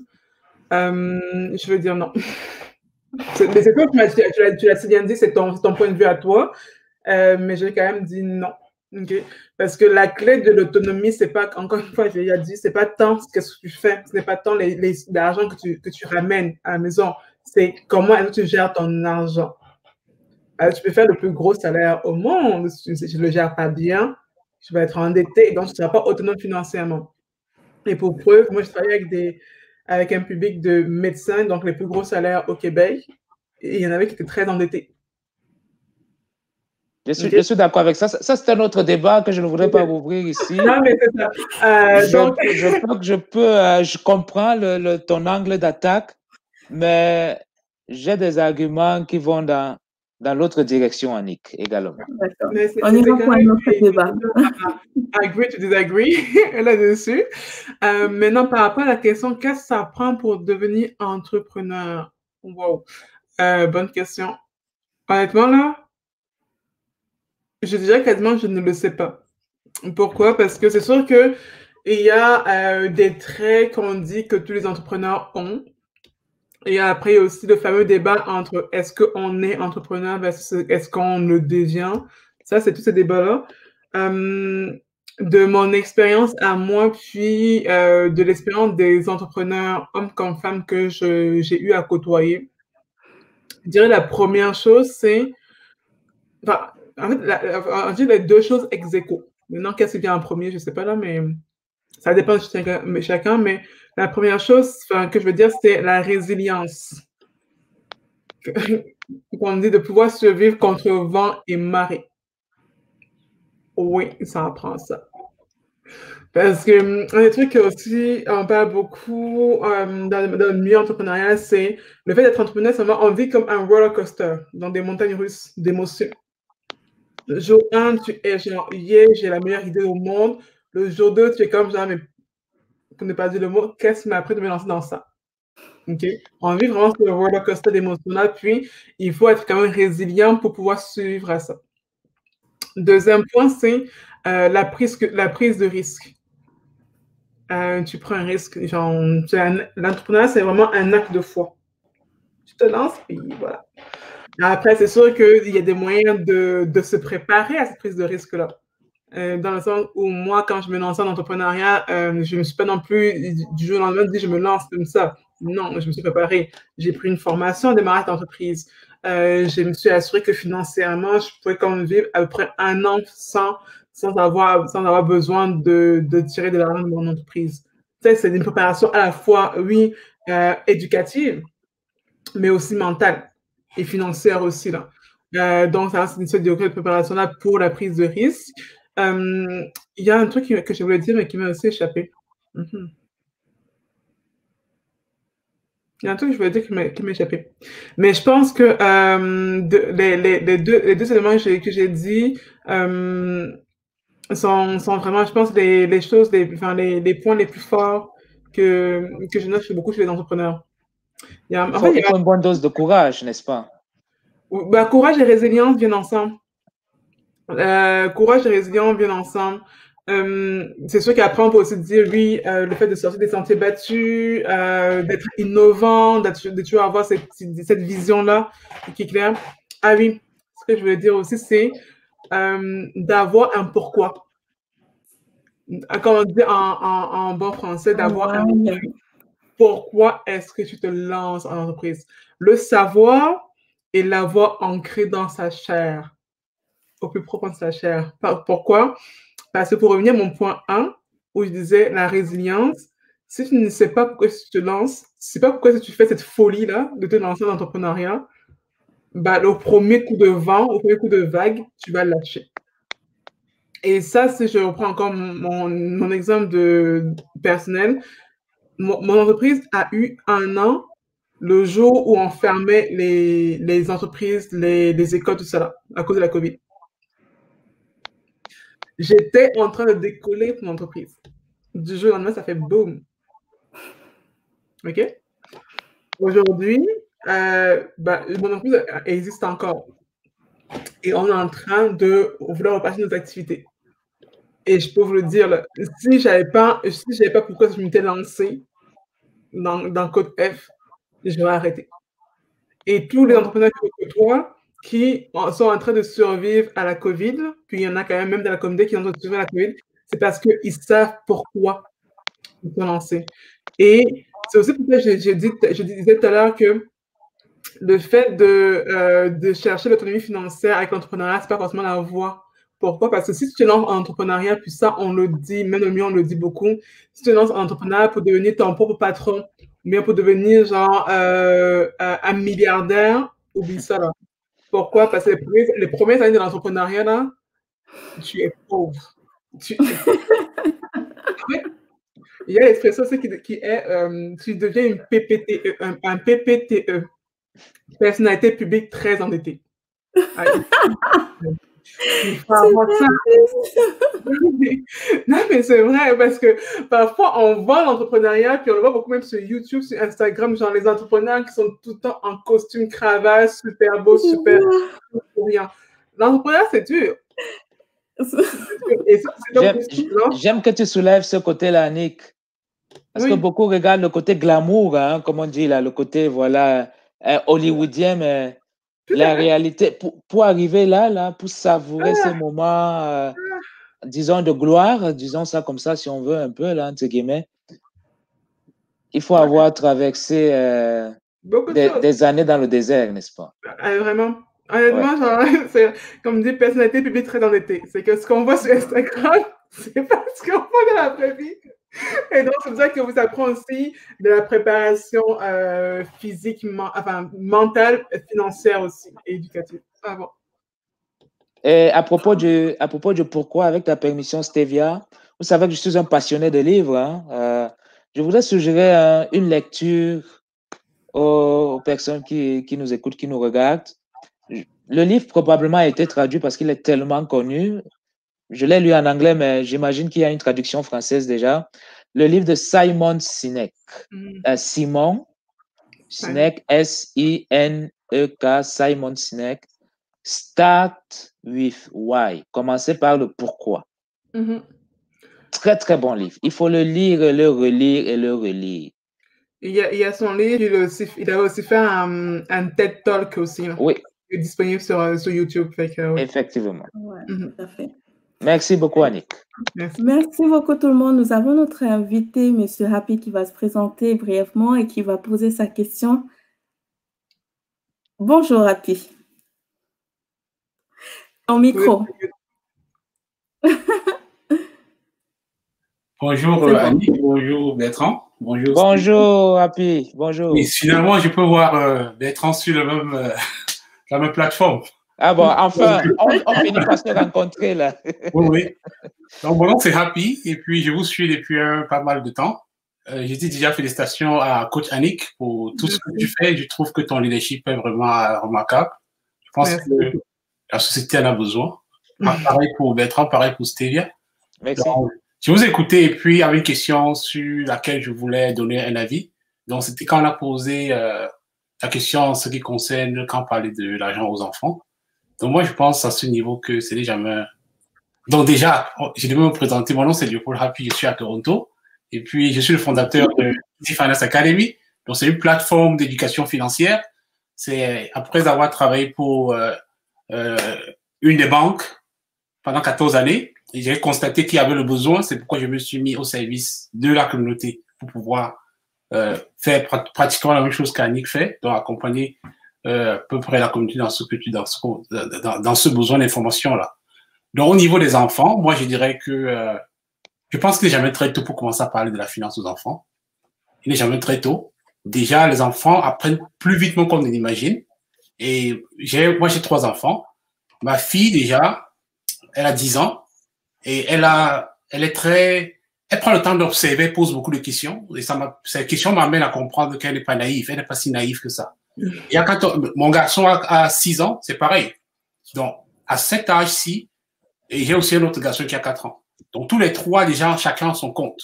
Mon garçon de 4 ans, de 6 ans, garde sa carte bancaire.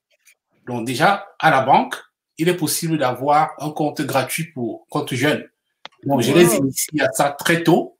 Donc, mon garçon sait que si je n'écoute pas, si je ne fais pas ceci, il va être pénalisé. Les pénalités, ça peut être, tu n'auras pas ce que tu veux. Et si tu travailles bien, si tu as une récompense, le jour que papa est content, il peut te donner $1, il peut te donner $2 que tu mets dans ton compte. Donc, prochainement, quand on sort faire des courses, je veux ceci, est-ce que tu as de l'argent pour le faire? C'est ça. Alors, comment je les initie? Est-ce que tu as de l'argent pour le faire? Et quand on va au magasin, par exemple, je prends le temps de les amener à comparer les prix. Est-ce qu'on prend la première marchandise qu'on voit? Si on veut du pain, on veut du lait, est-ce que tu prends le premier que tu veux? Est-ce qu'il y a quelque chose qui coûte moins cher? Et je les amène à comprendre que non, si tu prends ce qui est plus cher, tu vas être limité dans tes possibilités de dépenses, des possibilités d'acheter d'autres produits. Donc, à ce moment-là, quel que soit l'âge, je pense qu'il y a toujours un endroit pour commencer.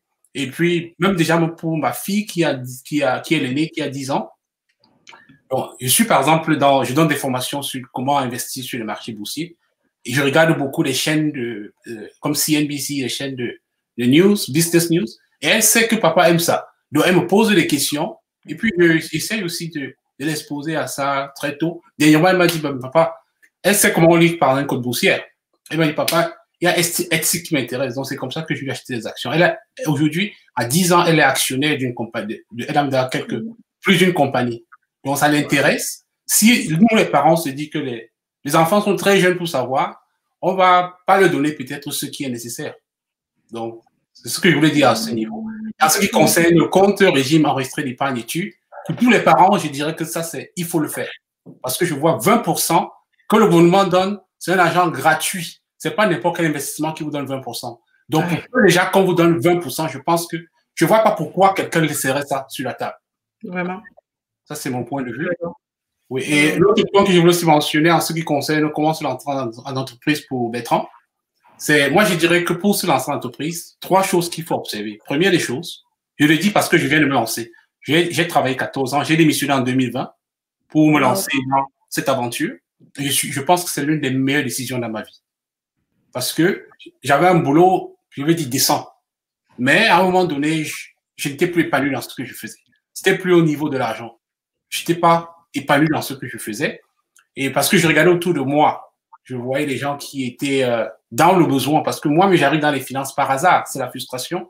Manque d'informations qui m'amène à la banque. Et je vois les gens comme moi, des immigrants qui sont arrivés, qui sont dans le même problème. Et je me dis, mais pourquoi je ne peux pas partager l'expérience et leur donner cette information? Donc, c'est ça qui m'a motivé à créer cette plateforme pour éduquer. Donc, maintenant, pour se lancer en entreprise, on travaille, on acquiert de l'expérience, mais il faut avoir un objectif.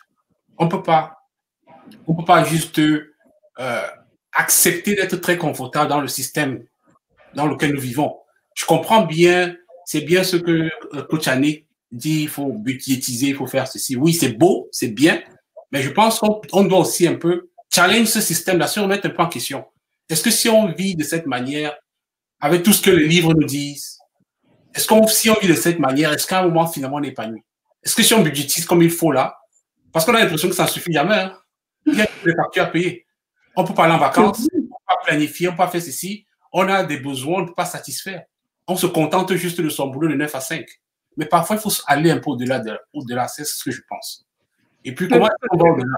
On regarde première des choses. Qu'est-ce que j'aime faire? Est-ce que j'ai une passion? Est-ce qu'il y a quelque chose qui me plaît? Si on reprend à cette question, deuxième question, on va dire, est-ce que je réponds à un besoin avec cette passion? Est-ce que je peux répondre à un besoin? Est-ce que quelqu'un a besoin de cette passion quelque part? Troisième chose, est-ce que ça peut être rentable? Est-ce que je peux vendre ça? Est-ce que ça peut me donner un revenu? Si vous réunissez tous les 3 éléments-là, avec le courage, je pense que c'est suffisant pour vous lancer en entreprise. Je pense que dans les entreprises, il y a beaucoup d'employés qui devraient être des entrepreneurs. Mais c'est juste parce qu'il y a la peur. Et la peur, vraiment, malheureusement, est hypocrite. Donc, la peur est égoïste. Donc, il faut penser au courage. Le courage vous donne cette force-là de dire que oui, je peux le faire. Donc, si vous réunissez dans vos 3 éléments-là, vous avez suffisamment d'éléments pour vous lancer. Et moi, c'est ce qui me garde debout. Je viens de commencer première année en entreprise au Canada parce que j'ai fait l'entrepreneuriat avant. C'est pas facile, comme on dit, je travaille 15 à 16 heures chaque jour. C'est difficile. Mais qu'est-ce qui vous garde debout? C'est cette passion. C'est la passion qui fait qu'on n'abandonne pas. Et finalement, vous avez l'impression que vous travaillez gratuitement. C'est ma contribution que je voulais apporter à ce niveau. C'est gentil. Merci beaucoup, Happy. Rappelle-moi juste le dernier mot que tu as dit, la passion, répondre à un besoin et puis rentable. Il faut que ce soit rentable. La rentabilité. Oui. Très bien. Merci. Merci beaucoup. Bon courage à tout le monde. Merci. À toi également. À bientôt, Happy. Merci. C'était une très belle intervention et on va terminer dans 3 minutes. Si vous avez des questions, n'hésitez pas à commenter. Et si vous voulez plus d'informations, j'ai mis en commentaire le lien de Code F et aussi également le lien de Easy Finance Academy parce qu'on a tous besoin d'avoir des connaissances en finance pour justement réussir ses rêves ou ses projets ou toute chose, ou même acheter une brosse à dents. On en a besoin. On en a besoin. Nous sommes presque à notre fin. Avant, je vais donner une dernière question pour moi. Après, Bertrand, c'est une question pour elle, bien sûr, tu peux le donner. Moi, c'est une question très importante parce que souvent, les gens disent j'ai pas besoin de coach, j'ai pas besoin de ceci, je sais faire moi-même, je vais lire les livres ou je sais pas, quoi. Mais j'aimerais savoir quelle est l'importance d'un coach financier, Annick. Pourquoi certains, déjà, sont effrayés par cela? Quelle est l'importance d'avoir un coach financier à ses côtés? En fait, les gens sont effrayés par ça. Pourquoi? Parce que c'est quelque chose qui est encore très peu connu. Le rôle de coach financier, c'est très peu connu. On va beaucoup connaître le conseiller financier, que ce soit conseiller en sécurité financière ou le représentant d'épargne collective et autres, mais pas de coach financier. Il y a ça, puis les gens ne viennent pas forcément vers nous parce qu'ils nous confondent donc avec les conseillers financiers qui, en conseiller financier, le nom dit conseiller, mais ils ne sont pas là pour conseiller, mais plus pour vendre des produits. Alors qu'un coach financier, c'est lui qui a pu avoir le rôle de conseil, en fait, de coach, en fait. Et vu que la profession de coach financier est encore un peu connue, nouvelle, il y a parfois moi j'appelle des marchands de sommeil. Donc, des gens des entourloupeurs, en bon français facile. Donc, les gens ont la crainte, non seulement la crainte parce que on en a parlé tout à l'heure, il y a des cas de fraude par rapport à des conseils financiers eux-mêmes qui ont le permis et tout ça, mais il y a aussi parfois des cas d'entourloupe avec des coachs financiers. Donc, c'est pour ça que les gens sont un peu parfois réticents à aller. Autre point aussi, c'est que parler d'argent et admettre qu'on a besoin d'aide par rapport à la gestion de son argent, c'est encore très sensible, voire tabou dans la société actuelle, surtout au Québec. Donc, les gens se disent que moi, je suis capable de le faire. Pourquoi est-ce que j'aurais besoin de voir quelqu'un pour faire quelque chose que je suis capable de le faire? Et ce qui m'a amené aussi à un point que oui, avoir un coach financier, c'est important, mais en même temps, ce n'est pas pour tout le monde. Il y en a qui vont avoir un bon degré d'auto-efficacité, donc être capable de se gérer eux-mêmes, de gérer la finance eux-mêmes, puis de s'informer eux-mêmes, d'être capable d'aller trouver la bonne information directement sur Internet de eux-mêmes. Ça, c'est parfait. Et eux n'ont pas besoin de coach financier, clairement. Mais pour les gens qui ont besoin de prendre en charge la finance personnelle, mais ne savent pas par quel bout commencer, ou bien les gens qui viennent d'arriver au Québec notamment, puis ne savent pas comment ça marche ici, là, oui, allez voir un coach financier qui va plus s'asseoir avec vous, faire un diagnostic de votre situation financière, faire avec vous un plan d'action pour atteindre vos objectifs financiers. Là, ça va être nécessaire. Et encore une fois, je le dis toujours, je le répète, un coach financier ne vend pas de produits. Il n'a pas de permis pour vendre des produits. Donc, si vous avez un coach financier qui vient vous dire que investir dans tel fonds, c'est ça qui est bon pour toi, vous fuyez. OK? Il n'y a pas le permis pour le faire. Donc, mais encore une fois, c'est que le coach financier, il n'est pas pour tout le monde. Ça dépend de vos besoins, ça dépend de vos objectifs. Puis, ça apprend aussi de faire une auto-analyse assez simple pour dire, OK, d'accord, qu'est-ce que je veux et est-ce que je suis capable de m'y rendre de moi-même? Et donc, de connaître aussi ses propres limites à soi. Tout le monde n'est pas expert en finance. Moi, je ne suis pas experte en informatique. Puis, pour tous mes besoins informatiques, je vais voir un informaticien. Donc, si on a besoin de conseils, vraiment de conseils en finance, de conseils indépendants, et sans placement de produits, là, un coach financier va apparaître. Donc, c'est ça. Donc, venez me voir. Absolument, absolument. Je fais un peu de placement de produits, par exemple, parce que là, on va commencer la promotion là-dessus plus lundi, la semaine prochaine. C'est que nous, on lance des cohortes. Donc, Code F, on va lancer des cohortes un programme, je prends mes finances en main, qui va offrir un atelier de groupe en finances personnelles, puis 3 heures de coaching personnalisé avec notamment moi. Donc, c'est 3 rencontres de coaching personnalisé pour justement, c'est-à-dire à la fois parfaire les connaissances qu'on peut avoir en finance, mais aussi avoir et repartir avec des outils pour gérer et surtout suivre nos finances personnelles. Donc, on part ça à la semaine prochaine. Enfin, on commence la promotion par rapport à ça la semaine prochaine. Puis, si ça vous intéresse, écrivez-moi, contactez-moi ou inscrivez-vous directement aussi. Là. Tout à fait. Merci beaucoup pour ces informations. Surtout, n'hésitez pas à aller voir Code F pour mieux gérer vos finances et améliorer votre santé financière. Donc, Bertrand, tu as une question pour Annick? On est déjà à la fin, donc ça pas vraiment, plutôt un commentaire. Ça a été très agréable, Annick, d'échanger avec toi. J'ai lu un de tes articles, j'oublie le titre, là, sur LinkedIn. Très, très, très, très enrichissant, très, très clair, très structuré, bien rédigé. J'en ai parlé à Stevia d'ailleurs pour dire waouh, que c'est bien fait, quelle richesse là. Donc, écoute, j'invite les internautes à visiter ta page LinkedIn aussi parce qu'elle est vraiment très riche là. C'est une experte. Merci. Vraiment une experte. J'ai beaucoup aimé cette interview. Merci de nous avoir donné ces informations en finance. Merci à vous qui avez intervenu et avez posé des questions. Je sais qu'on a toujours beaucoup de questions. C'est pour ça que je vous invite après d'aller sur sa page que j'ai mis en commentaire, Code F. Elle est là pour vous aider. Elle est là justement, sa cible, c'est justement les immigrants du Canada, les immigrants de Québec. Donc, elle est spécialisée vraiment pour vous aider. Merci vraiment d'avoir suivi ce live. Si vous n'avez pas partagé ce live, n'hésitez pas à le partager ce live. Donc, aujourd'hui, nous avons eu Bertrand Desfaux qui est co-animateur de cette émission, consultant en éducation et coach certifié.